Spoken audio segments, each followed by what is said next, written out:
आपण पाहत आहात तेज तुफान न्यूज, न्यायिक व निर्भीड बातम्यांचे सर्वांचे आवडते नेटवर्क। महाराष्ट्र राज्याचे सहकार मंत्री तथा आंबेगाव शिरूर मतदारसंघाचे आमदार माननीय दिलीपराव वळसे पाटील यांचा रविवारी शिरूर तालुक्यातील मुखई गावात सत्कार सोहळा आयोजित करण्यात आला होता।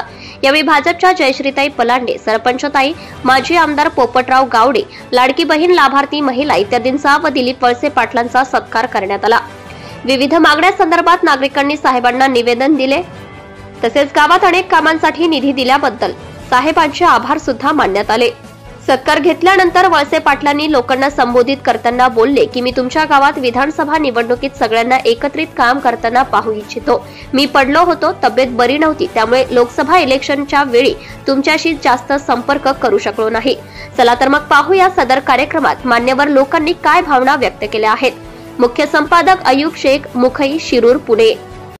भारतीय जनता पार्टी आणि सरकारला एक प्रकारचं एक वजन, ताकद मिळाली आणि आता आपली लाडकी बहीण या माध्यमातून किंवा विविध योजना नरेंद्र मोदी साहेबांच्या माध्यमातून असतील, देवेंद्रजीच्या माध्यमातून असतील, एकनाथराव शिंदे महाराष्ट्राचे मुख्यमंत्री आहेत त्यांच्या माध्यमातून असतील, आदरणीय अजितदादा पवार यांच्या माध्यमातून अनेक योजना महाराष्ट्रातल्या विविध घटकांसाठी ज्या निर्माण केलेल्या आहेत।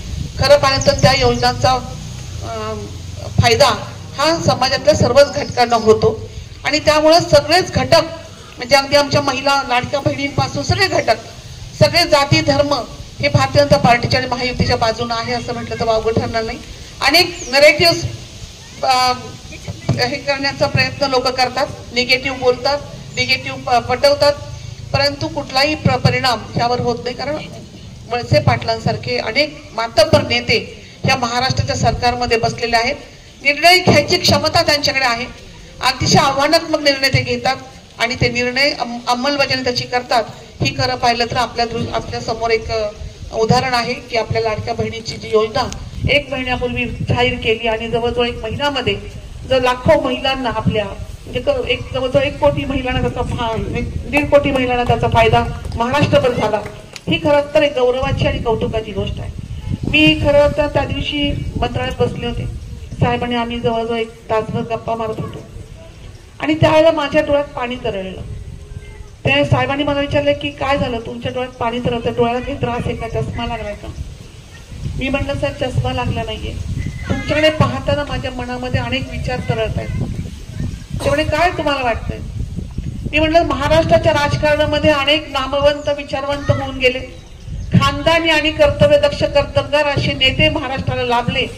मग सुधाकरराव नाईक असतील, शंकरराव चव्हाण असतील, विलासराव देशमुख असतील, गोपीनाथरावजी मुंडे असतील, सुधाकरराव नाईक चव्हाण असतील, वसंतराव नाईक असतील, वसंतराव पाटील असतील, यशवंतराव चव्हाण असतील, शरदचंद्रजी पवार असतील, नितीनजी गडकरी असतील, पांडुरंग फुंडकर असतील, अनेक नेते होऊन गेले आणि वळसे पाटील सुद्धा या ठिकाणी आहेत की ज्या नेत्यांमध्ये कणखरपणा होता, खानदानीपणा होता, कर्तबगार नेते होते आणि महाराष्ट्राच्या राजकारणामध्ये विविध प्रकारचे निर्णय घ्यायची क्षमता, योग्यता आणि अभ्यासपूर्वक बाजू मांडण्याची एक शैली ह्या लोकांकडे होती आणि त्यामुळे अशा प्रकारच्या नेत्यांची खऱ्या अर्थाने ह्या महाराष्ट्राला गरज असताना साहेब यावेळेला सरकार हे पुन्हा युतीचं आलं पाहिजे, महायुतीचं आलं पाहिजे आणि तुमच्या सारख्यांनी नवीन जनरेशन जे आहे हे जनरेशन तुम्ही वैचारिक दृष्ट्या, सामाजिक आणि राजकीय दृष्ट्या तुम्ही तयार केलं पाहिजे आणि म्हणून पुन्हा वळसे पाटील होतील का, पुन्हा यशवंतराव चव्हाण होतील का, पुन्हा शरदचंद्रजी पवार होतील का, पुन्हा गोपीनाथराव मुंडे होतील का, पुन्हा अटलजी होतील का, पुन्हा गडकरी होतील का, असे विचार माझ्या मनामध्ये आले आणि त्यामुळे अशी खानदानी माणसं, अशी निर्णय घ्यायची योग्यता असणारी अभ्यासू माणसं की ज्यांनी संपूर्ण महाराष्ट्रामध्ये Subscribe now and press the bell icon. Never miss an update.